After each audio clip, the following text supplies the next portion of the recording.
Hey everyone, Nick from Millburn with the Nick from Millburn post-game show. Joined as always by Frankie A. Seton Hall with a huge win tonight, 86-68 over the Xavier Musketeers.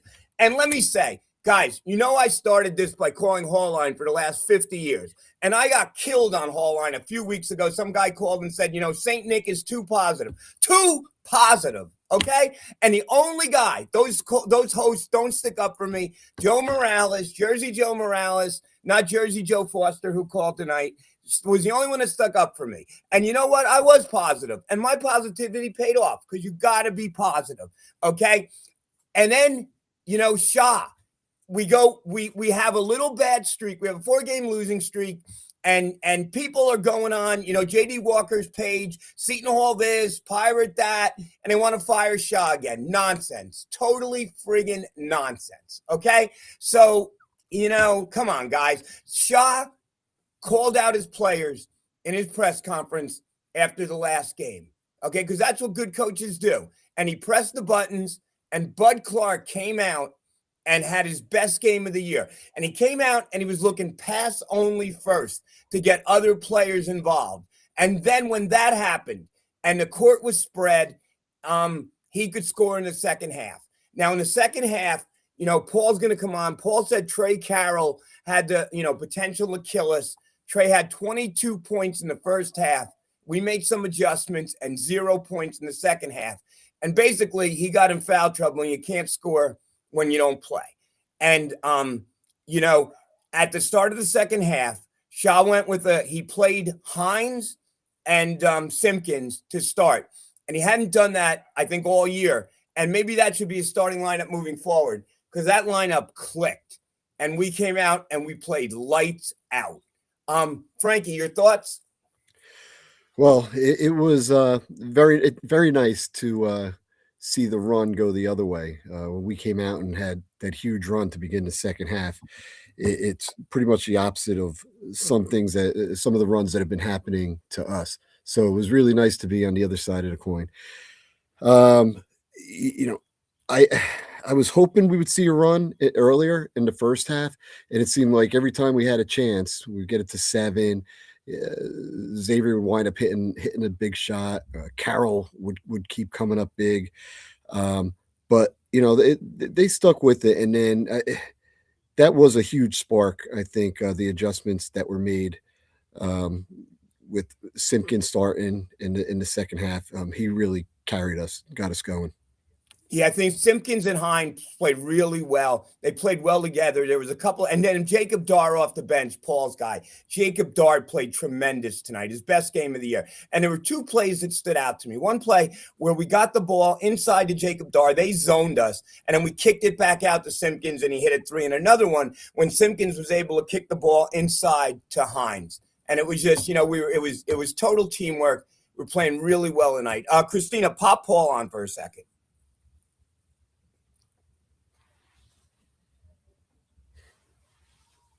Where's Paul? Paul just a fan. Paul, in the first half, I'm sitting there going, my guy Paul's a genius, but I hate him because he's a genius, because he gave us a scouting report, and Trey Carroll was a man amongst boys, was totally destroying us in the first half. And then, then something happened. Well, Paul, what do you think? What was the key in the second half to stopping Trey Carroll? Because he didn't score in the second half. I think we were fortunate because he got into foul trouble. And we've seen how good players in foul trouble are on to get themselves back into the flow of the game. He had to come out after those 2 fouls in the second half. Then he came back. He missed a shot. He got another foul. He came out again.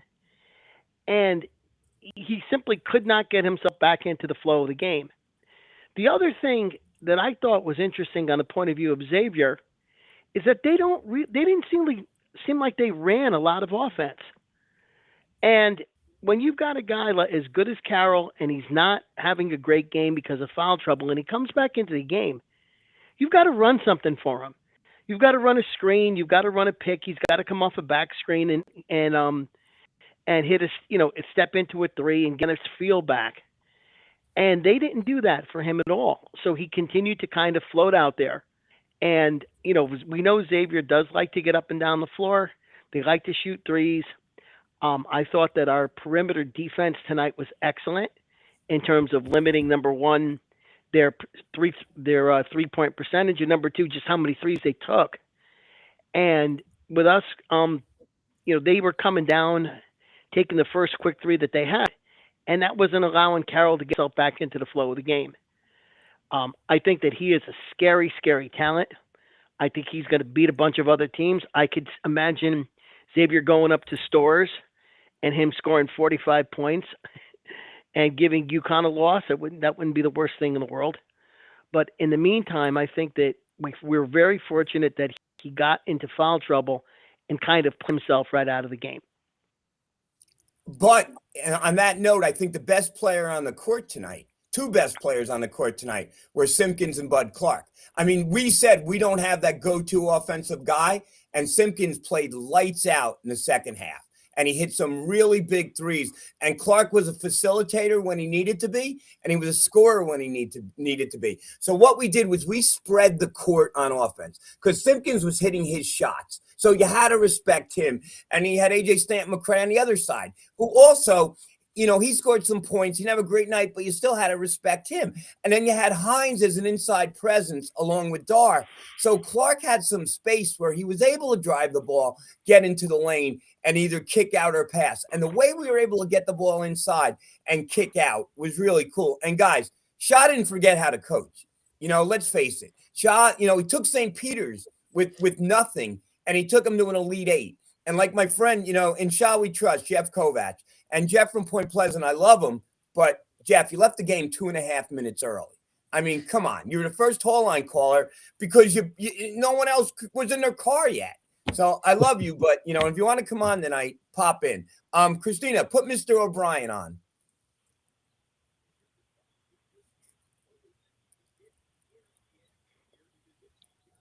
Tom, what's going on?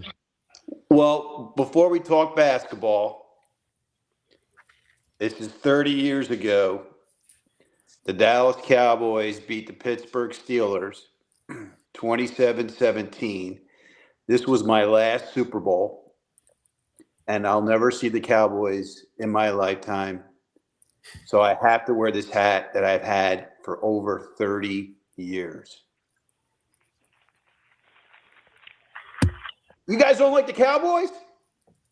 I hate the Cowboys. I knew you America's did. I knew you did. I hate the fact that you guys play on Thanksgiving. I don't get that. I don't understand it. But I'm a Jet fan, so don't listen to me anyway. But Seton Hall Pirate basketball. Come on, Tom.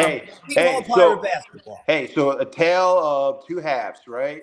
Everybody was walking out the door at halftime. My brother-in-law was at the game. Did he leave early? Was he with Jeff Kovac? No. The parking downtown was horrible with all the snow.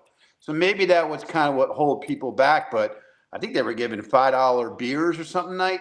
I don't know. $5 Michelobes. Yeah, that's what he was telling me. I'm like, that place should have been packed. So I watched Pitino's post-game conference there. And the first thing he said, he looked at and said, well, points per possession, we were 0.94. Seton Hall was 1.19. That is phenomenal. And that basically, the second half, because we were under one, that definitely is a very good number. And that's what the head coaches, they look at points per possession here. What changed the game? You called it, Nick. That whole new lineup that he threw in that I've been waiting for. Yes. I've been waiting for this because when Hines is in the game, you have to worry about him. That's right. Payne's a good guy, but you don't have to worry about him. Right. You have to worry about him. You have to put a big body on him, and then you have to have one of the guards drop down, and then that leaves an open look. And Hines is very good. Hines catches the ball really well and could kick out. Payne's a simple thing. Payne has had trouble catching the ball lately. Well, he's like Rodman. He's like Rodman. Yeah, that's a good example. He had 7 missed layups in the first half. I'm not going to blow him up, but No. We don't do that here. We're not Pirates. We don't do that. He did not have one of his better games there, but that's what I wanted to see. That's what you wanted to see was let's have Hines start. He played most of the second half. He didn't play much of Rivera. Actually, Rivera didn't play at all. Dar played Rivera's minutes. I thought Dar and Fisher did a good job on Trey. And guys, Dar is not a shooter. What is he? He's a guy that just crashes the boards, right? He's not a guy that's going to shoot threes. He's a guy that's going to get the offensive rebounds and he's going to get the putbacks in. His job is to fly to the boards and get an offensive and defensive rebound. So, we looked at a couple days ago, Xavier almost beat St. John's in the Garden, right? It was a 5-point game. Yeah. I mean, in fact, they were up by 16. They were beating St. John's by 16. Mm-hmm. Yeah, that was in Cincinnati. That was in Cincinnati? That was in yes. It was okay. But they were up and then St. John's comes and squeaks one out. So the Big East is and any night Anything goes. I mean, God, they were putting the nail in the coffin on us at halftime. My brother was like, some people were leaving, and I'm like, we're only down 11, and we had a good little two-minute run there. So, we need to keep this type of 5. We don't need to go 11 deep anymore, Frank. No. We don't need to go 11 deep anymore. We don't, unless we're in foul trouble, and that is another stat. We weren't in foul trouble. We didn't get to we weren't in double bonus at all. Right? Paul, am I correct? No, we did in the second half at all. We were absolutely. That was our nemesis. That's been our nemesis these last 5 games is these guys are going to the foul line and we're not. And this game, Xavier's they're not a good team. They have nothing inside. They've got the kid Carroll that, lit us up in the first half. We did some good adjustments where we put 2 guys whenever he touched the ball, got close. That was great. Let the other guys hurt us. So Shaw did a good job. I hope the next game we play, Marquette, right? Marquette, 12 o'clock on Saturday. Is that home? Home. Yes. Yeah, we're getting some snow. My brother-in-law said, why don't you come up for the game? We're getting some snow on Saturday. I would love to go to that game. But anyway, this was Frank was like heckle and jive here. I mean, we looked like we were done, and I was ready to go. Okay, if we lose that next game, we are done. Rebounding and was that was a nice advantage we had there with we had 21 offensive rebounds. They had 8. 21. You're not going to win games. You're not going to be in games. Right. Paul, speaking about their offensive rebounding, and it was funny. Remember the name you couldn't pronounce last night, the guy on Xavier? Yes. Big guy? Well, guess what? McClune couldn't pronounce it either. You probably did a better job than McClune. Yes, Felipe Borovic Kenan. Yes, him. Yeah, he didn't. Matt P. Oh, there you go. Matt P. joined. Tom, thank you so much. Tom, let me just tell you real quick. I looked up at one point, and I think we may have played a zone for a few minutes. Yes. Yeah. I if saw anybody saw that tape, it looked like real briefly we played a zone. Yeah, they did at the very end when the first half they went to zone, and Stan McCray couldn't get the shot off. In the second half, they went zone, and we busted it with the old inside out to Dar back out. That's all we got to do. Yep. That's all we got to do. All right, hey. All right, see, Tom, are we going to see you after Saturday's game? All right, yes, sir. Thank you, bye, Tom. Love you all. Have a good day. Love you, Tom. Take care. All right, well, let Christina pop up Matt P.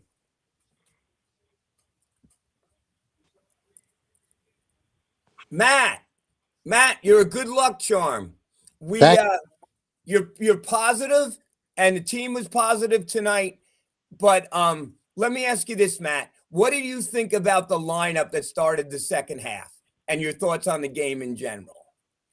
I liked the lineup. I was just commenting it to a couple of people that went to the game. Unfortunately, I didn't make the trip up. So I gave my tickets away to a father and a son that actually went to the game, and Good.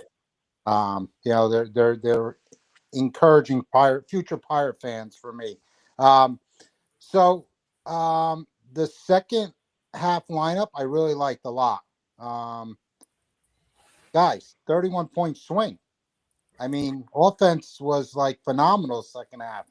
Um, Trey went cold, and we basically shut him down. I mean, Shaw made the adjustments, and we took care of it. And go Pirates! I mean, that was second half, like you mentioned, and he just mentioned tale of two halves. But 56 points, Matt, in the second half. yeah, 56. We were averaging 60 in the last in a 4-game losing streak. Who would have predicted that? Paul, come on. On your wildest dreams, if I did, said to you the other day, we're going to score 56 points, what you'd say, Nick, you're drinking. well, did anybody watch the I'm not. Marquette By the way, game? more impressive. I'm sorry. Paul, I you're guess Nick, freezing. I'm not sure what's more. How am I now? Is it coming back? Or Better, am I yeah. still stuck? Okay, No, you're good. I was going to say that I'm not sure what's more impressive, that we scored 50 or that we held them to 20 in the second half. We outscored them by almost Matt, 30 do you points in the go? second Matt, half, do you 56 have to to go? 27. Matt, do you have to go with the same lineup, Matt, to start the game? So here's the thing, guys. We had a great half against St. John's. Then we had 4 horrible halves, right? Am I doing the math right? Yeah. And then we had a great half. So we sandwiched 2 really solid halves. So this team can play. Matt, do you start Simpkins and Hines in our next game? No, I bring him in at the 5-minute timeout. Really? Yeah. But that gave us a spark. You don't start Simpkins. You don't think him and Hines earned it? I let me back up. Maybe Simpkins. I would think he played what 32 minutes, Yeah.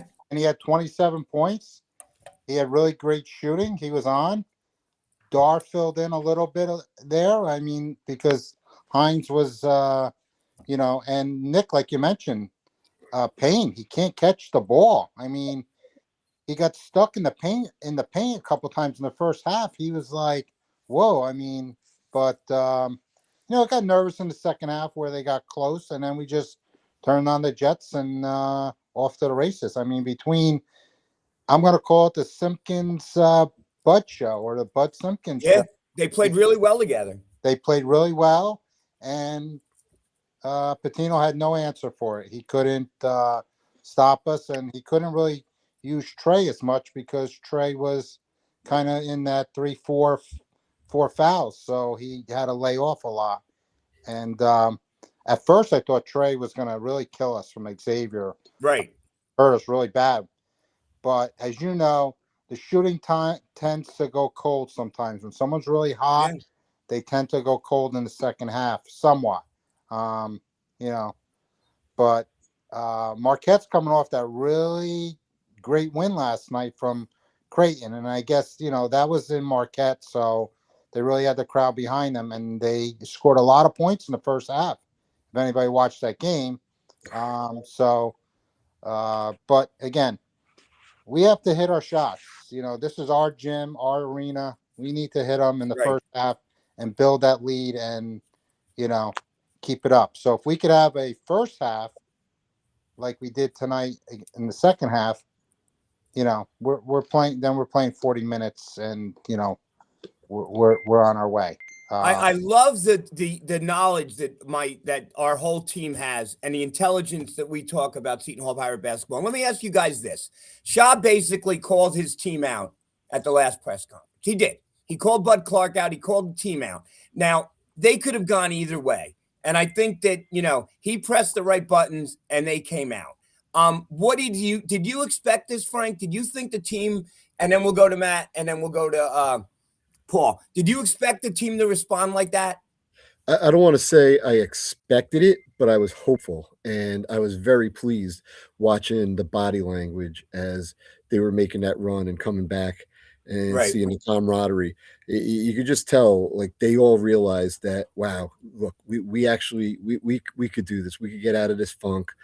We're back. We're gonna go make a nice run the other way right now, and hopefully they can string a couple of really good halves in a row, maybe like three, 3 to 5 of them. We had one good one, preceded by 4 tough ones, but no, I don't want to say I expected it, but I was definitely holding out hope throughout that first half.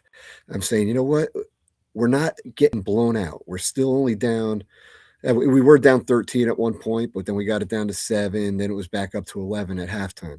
I'm saying, you know, we're still in striking distance. And I was hoping something could happen. That did happen, but was I expecting it? No. Simpkins, I agree 100% with what Matt was saying with regards to Simpkins and Hines.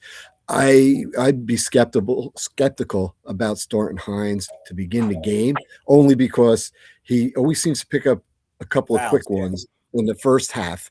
And I would hate to have him pick up 2 quick ones and then Payne has to play the next 15 or 16 minutes. But the To end only the thing first. about that now is Godswill scored his first basket of the season, and he gave us Yeah. 7 decent minutes tonight. Matt, what did you think? Do you think Shad's psychology worked? Yes, I mean he basically. I mean you go to you watch the games when they're away, you watch the games when they're home. You know, Shaw is really energetic on the sidelines.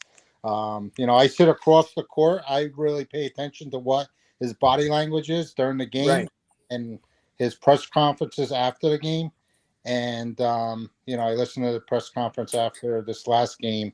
Not tonight's game just yet. But you know, he basically, gave them, what he probably says at halftime, but a little more in depth, and said, you know, our season could unravel if we don't win. So they figured it out and they played. You know, and again, it goes back to he keeps making this comment, and I really like it when the team takes Seton Hall shots and not me shots. That's really sticking with me this season.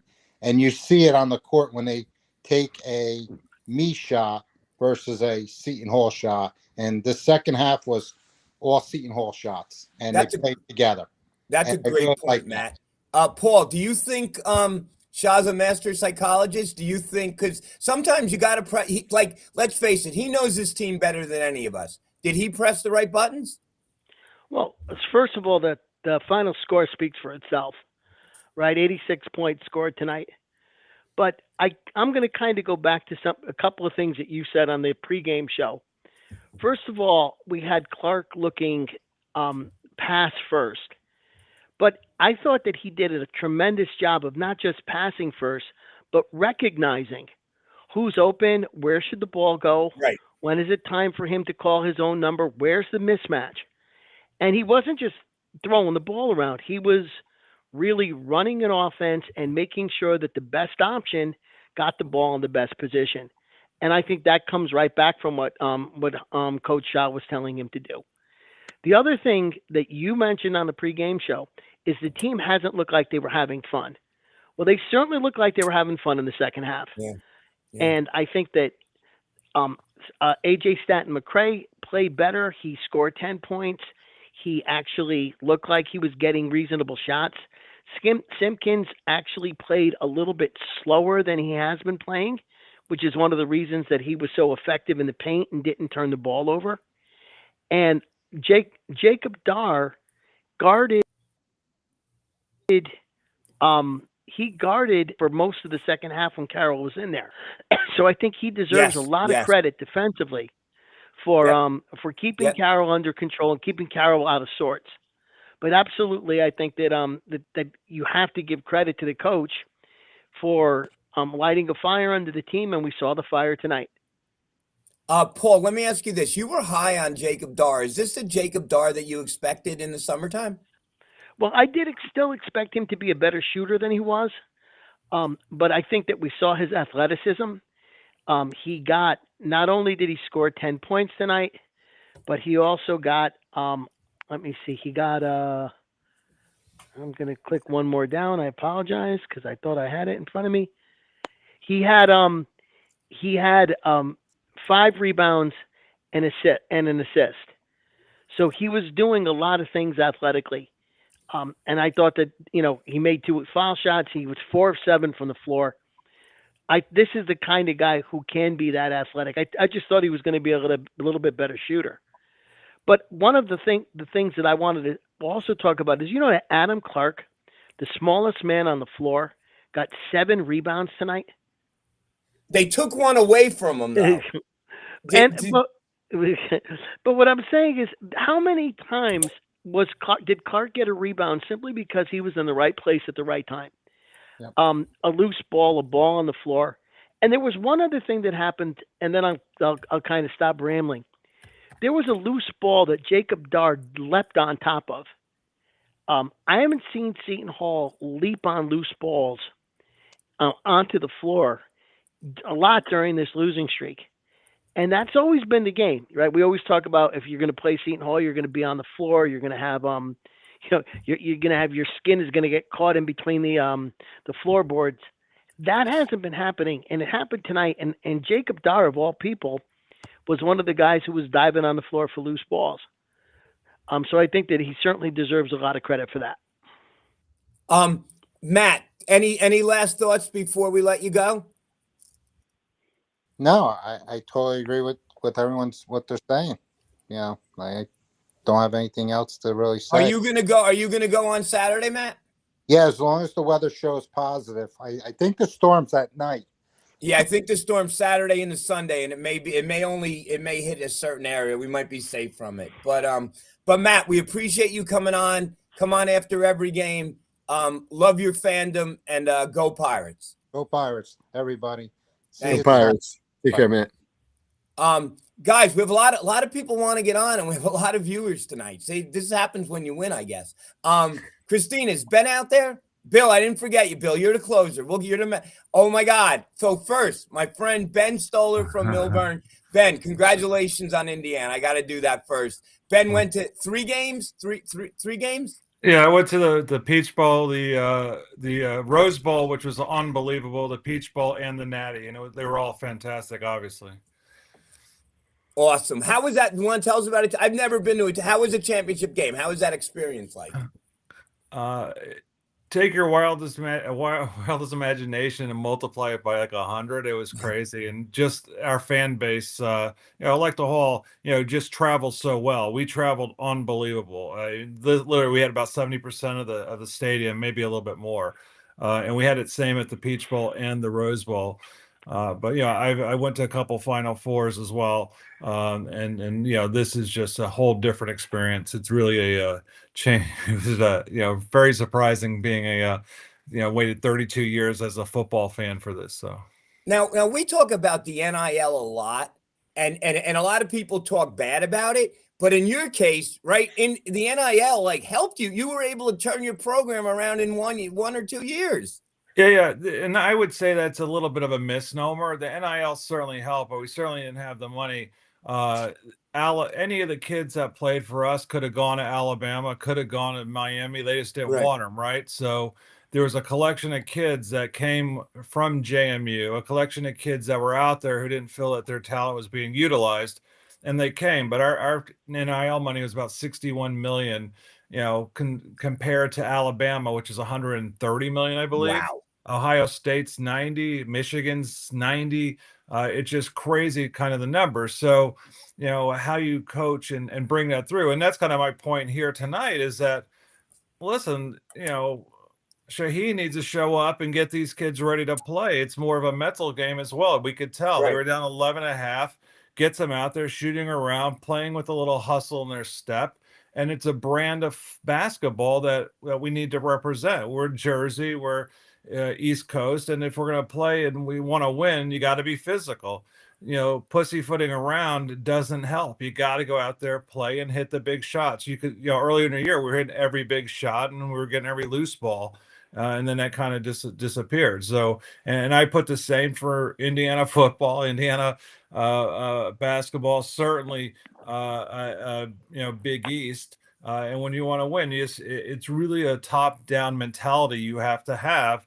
And I haven't, and I saw it earlier in the year, and then it disappeared. Disappeared. And even in the second half, he was starting to really get on him and get in their ear. And obviously, the talent level may be a little different for this team, for Xavier. But at the end of the day, we showed up, got a nice victory, and now it's March to madness right now, March to the tournament. I think you made a great point, because I think with Indiana, like you said, misnomer about the NIL, and they had some money, but basically Indiana and Seton Hall, you're not going to get the top kids, but what you're going to get, you got to coach them up a little bit, and you got to find those diamonds in the rough. And I think like with Simpkins we got, and I think with Sant McCray, we were able to, Shaw's basically coached those kids up a little bit. And the same thing with you guys over at Indiana, right? Yeah, I would certainly agree. The putting the right pieces and making them believe that they can win is a huge deal. Yeah. And and Bobby even did that with with that 1987 team. Obviously, he had the Quinn Buckner team, but they never had all the talent in the world. They just played together as a group. And even our good Seton Hall teams, we've always had to be able to play together as a group and have that top-down mentality. And if we can get that, we can make a run. We just have to believe and, get the kids on the same page. It's funny that you brought that up, because we did the pregame show the other day, and Paul made a comment about Bobby Knight, because we was talking about tough love and how you motivate your guys. Paul, you want to comment on the comparison to Coach Knight? Yeah, I think that that we were making yesterday was, do you really want, when a coach goes off on his team, is it theater or is he really frustrated? And my point was that we've seen coaches, it doesn't have to be one or the other, that they can be really frustrated, but at the same time utilize that to motivate the team. And the other thing that we were talking about was there's very few players who have left Seton Hall and been better than they were when they were at Seton Hall. And there's a lot of guys who left Seton Hall and haven't been as good. So certainly you have to argue that the common denominator there is coaching. And the coaching is, is really what's making the players improve. But I wanted to also kind of just jump in and address what you said, that was frustrated that he was passed over. He's 5'10". He was at Merrimack. He felt that he should have been recruited by better teams. We have several guys on this team that are in their fifth year, who have been mid-major players their whole life, who've never gotten a shot at the big time. And I think that this team has a bunch of guys who really do want to stick it to the rest of the basketball world. And I think Indiana's football team was very similar. A lot of guys who, wanted to go down to Alabama and slap those people around a little bit, had enough fun listening to how good the Southeastern Conference was.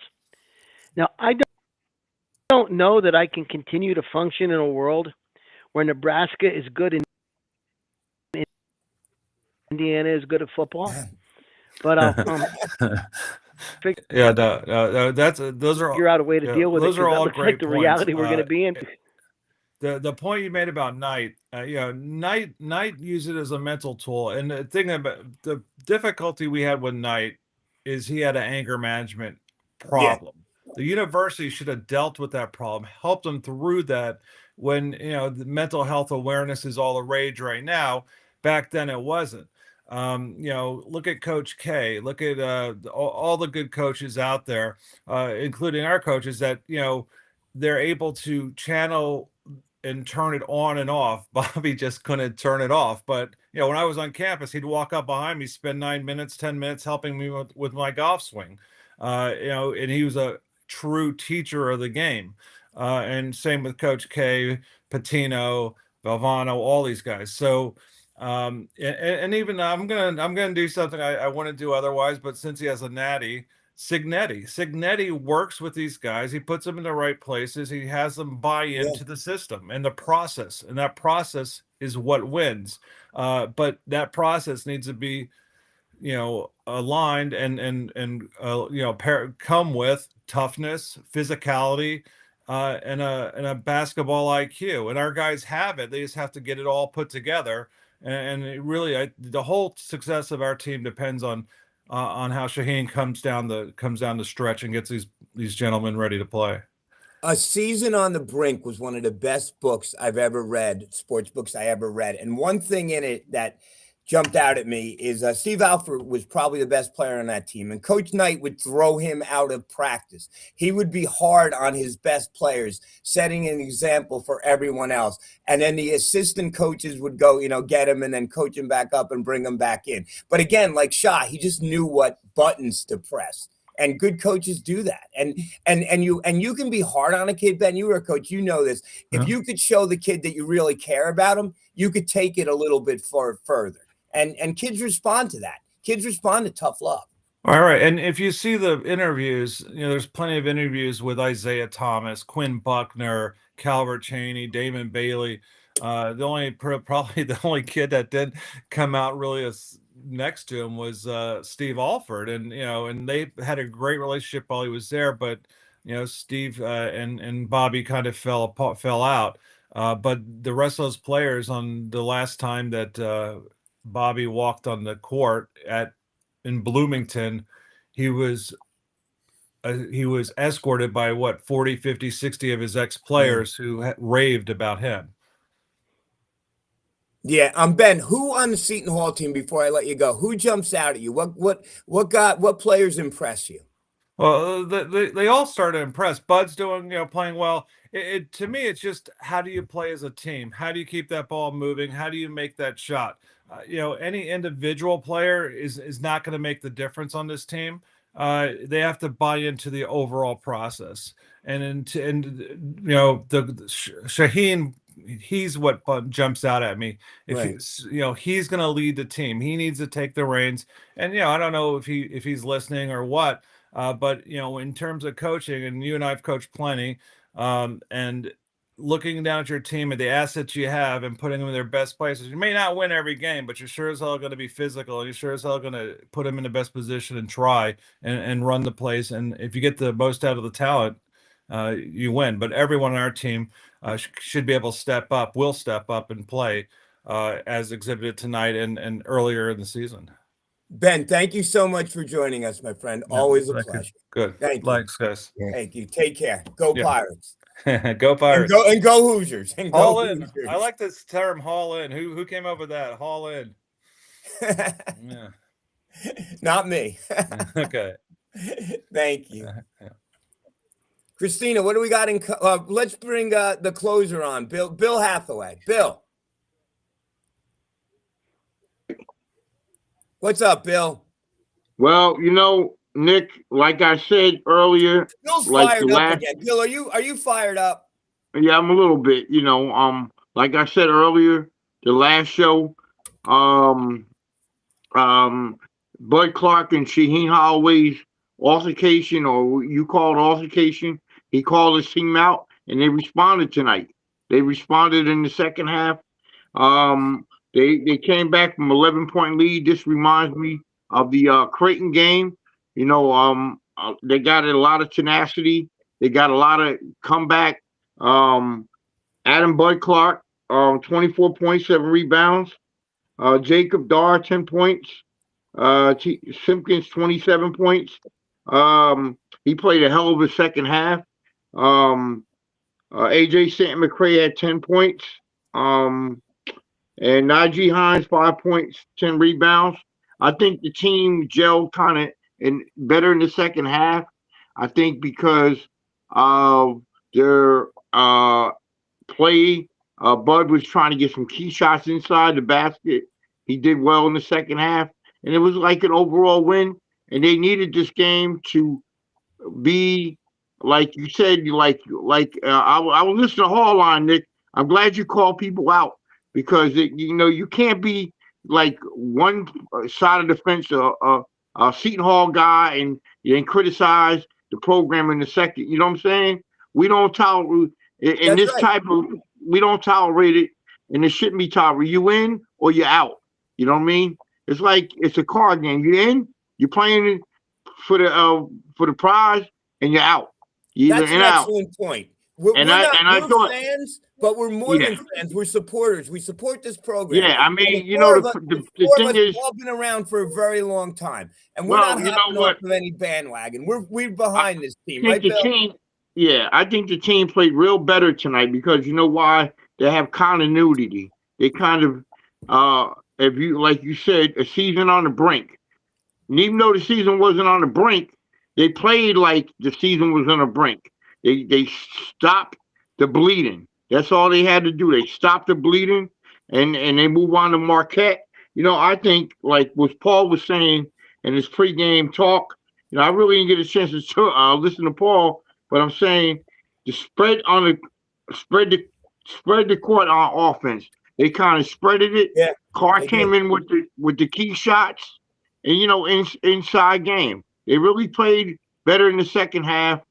You know, and Marquette moves on to another Saturday, you know, another game. Christina, we got some comments. You wanna put up your guy, Bill, I'll let you read his comments. Okay, Lou Monaco said, "What's up, fellas?" Shaw said in post game that today was the first time all season they had a shoot around at Prue. Said it helped them a lot, obvious in the second half. You know, I think Lou's point is good. You get the team early for the shoot around. You get the you know the what do you call it? I'm trying to find the word.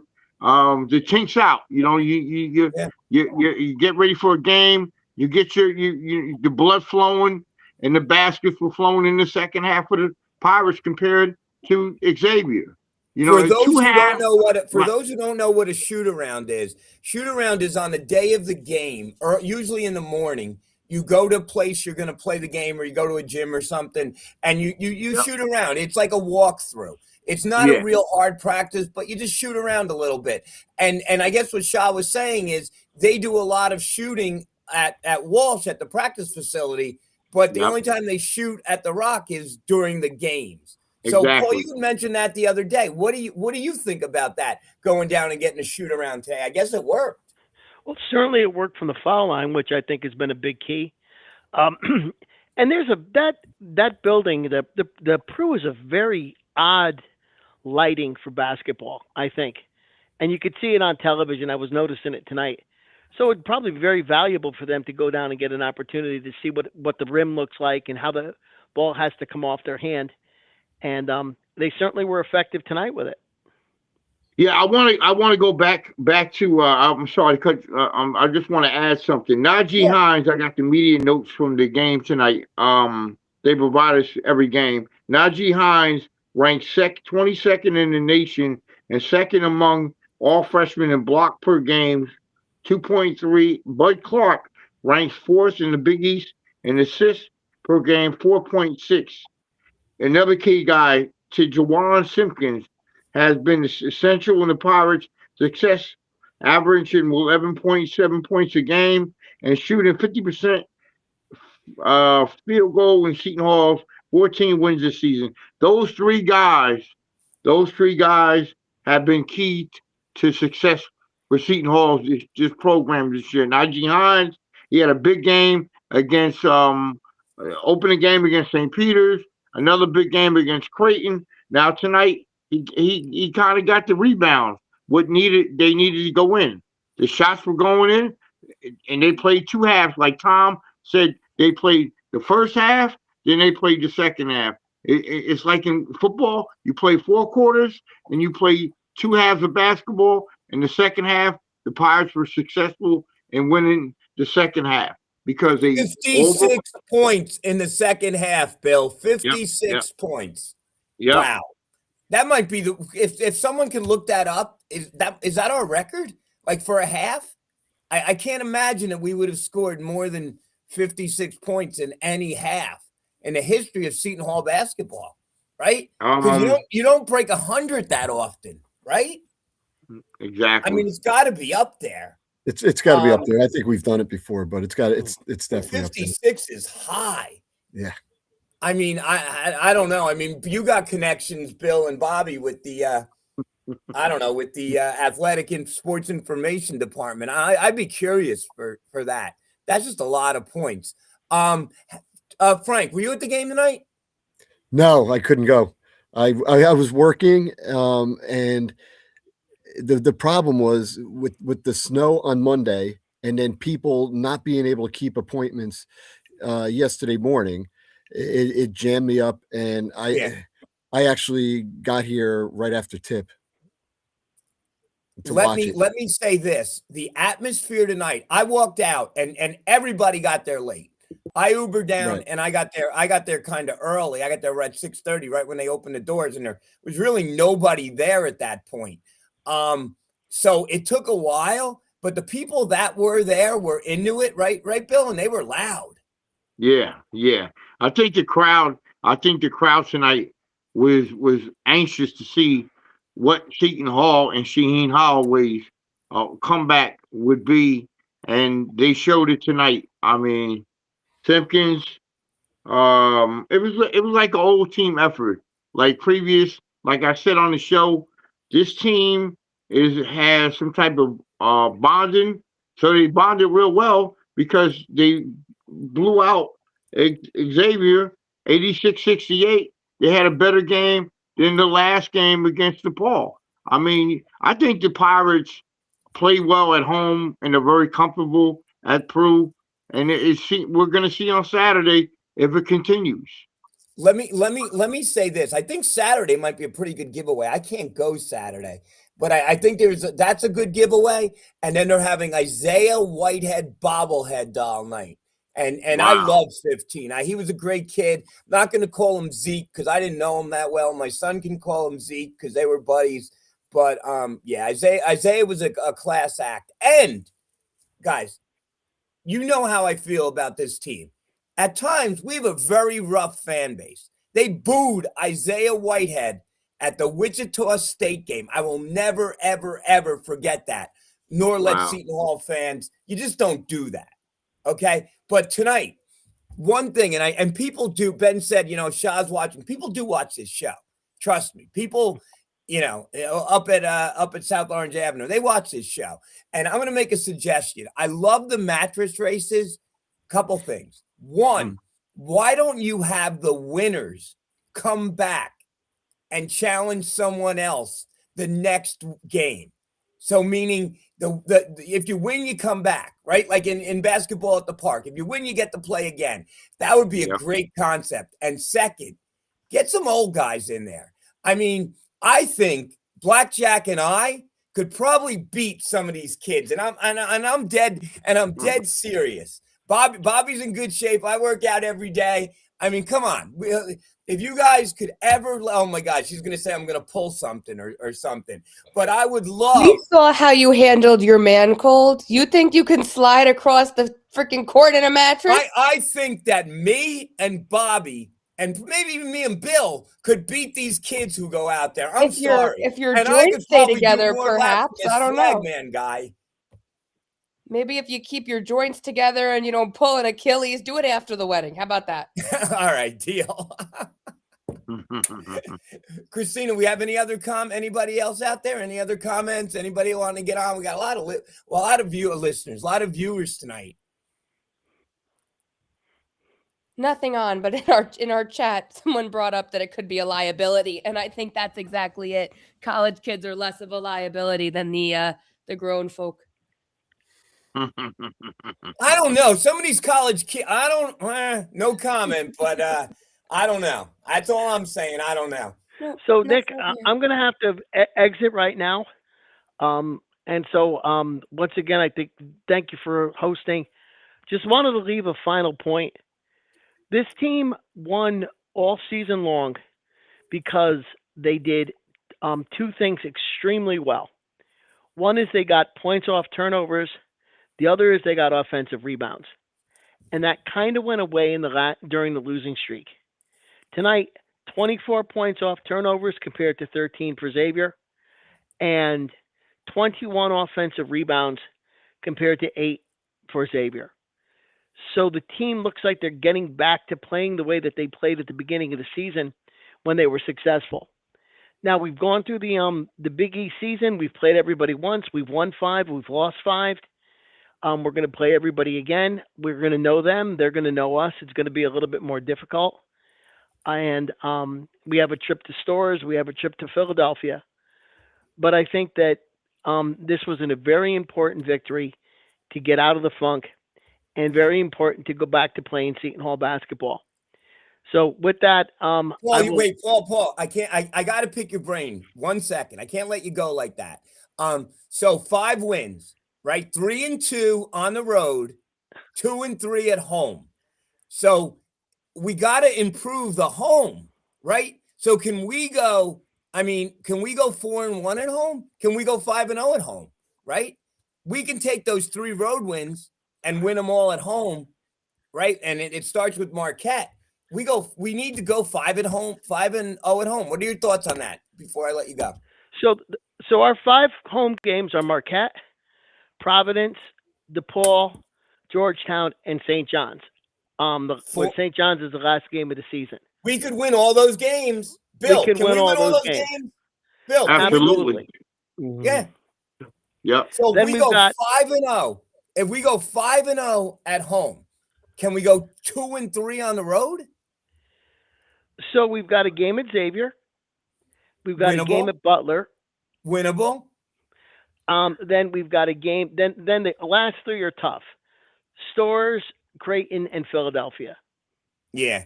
I mean, but certainly 7-3 is not outside the realm of possibility. That makes us 12-8, right? That makes us 12-8 and 22-9. I'll take that. I will take that. Frank, will you take that? Oh, absolutely.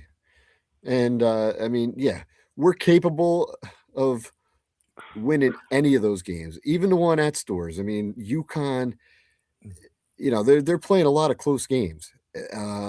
Nothing would surprise me, but there's any of those games we could wind up being on the losing end as well. It's just a matter of what you do collectively in the remaining games, the final 10 games. And if they could win 7, that puts them in great shape. So 7-3, 7-3 would be 12-8 in conference. It would be 22-9 overall, and a win in the Big East tournament. And I think that we're in the NCAAs. Yeah. So I think that and now again, to Frank's point, we could lose. We certainly could lose at Cintas. We certainly could lose at Hinkle Fieldhouse. We can have Providence come in and have the game of their lives and beat us at home. So, every game we play is a 7-point game. It's a 6-point game. We're 2 threes away from winning. We're a couple of threes away from losing. This is the first blowout that we've been involved in a long time tonight. And even in that, we had a blowout. We were down for a good portion of the game too. Exactly. So I think that if the team plays the way they played in the second half, we're going to be in a lot of games. And I think that's going to be the challenge for Coach Holloway, and it's going to be the challenge for Adam Clark to be able to keep the team playing the way they played in the second half of this game. Thank you, Paul. Paul, have a great night. I'll talk to you tomorrow. Yeah. Bye, Paul. Bill, anything else you want to talk about? Thank you guys very much. Go Pirates. Thank you, buddy. All right. Bill, anything else you want to talk about? We got you on a little late. Yeah, I think the team has improved. They responded well tonight. Their backs were to the wall. And they played a good second half. And we move on to Xavier. We got to get that. Seton Hall has to get that win. They have to play what you guys were talking about early, Hines and Simpkins, right? Yeah. And started the game. I would start that lineup. I would start that lineup. What I would do is I would put Hines in and Simpkins in the starting lineup. I would too. I don't think he has his choice. I don't wait. You got to come out strong. We can't fall behind. We just can't. Nope. Frank, final thoughts. Well, I really like the way Bud Clark and Simpkins. I thought they really shot the ball with confidence, and I thought that was lacking the last few games with almost every player. Bud tried to put the team on his back at DePaul, and it worked in the first half, and he started slowing down in the second half.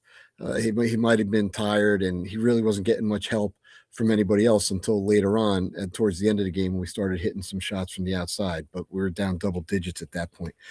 But I think part of it is the way Shaheen pressed the buttons, and I don't think he did it in a bad way. I think he said he didn't recognize that team because it wasn't the team that they were playing so much better earlier in the year.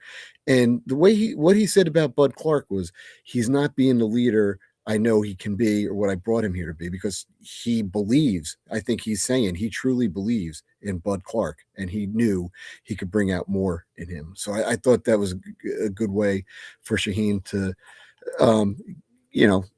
challenge him and get him to do what's needed for Seton Hall to be successful. Let me give mine. I think it's real simple. In Shah we trust. We're all supporters of this program. We follow them for years. We got to stay focused. We got to stay positive. I mean, we have a very fickle fan base. I don't know if it's any more fickle than any other college fan base in America, but there was a lot of stuff going on message boards that I didn't like at all. And I think Shah all of a sudden didn't forget how to coach. Here's a guy that took St. Peter's to an Elite Eight. He won an NIT with us. He constructed this team. He's basically our general manager, and he knows this squad better than anyone. He knows basketball better than anyone in the Seton Hall, stratosphere. And again, in Shah we trust. Go Pirates. Bill, are you going on Saturday? Yes, I'll be there. Yep. Frank, you going? Yeah, I'll be there Saturday. I'm probably gonna miss Saturday, so have fun, guys. But we'll try to figure out something for the post game. If I can't do it, maybe Junior will step up and do it. Is the rest of your family going to be there? Oh yeah, they don't miss. Okay. Yeah, they don't have to work. I got to work. Thank you, guys. Christina, pop on real quick. Final thoughts. Comment. Final thoughts. I resent that comment. All right, you resemble that comment. Final thoughts. I resent your comment. Final thoughts. Final thoughts. So much more fun to watch when we win. Good. Yeah. Absolutely. On that note, amen. Good night, everyone. Go Pirates. All right.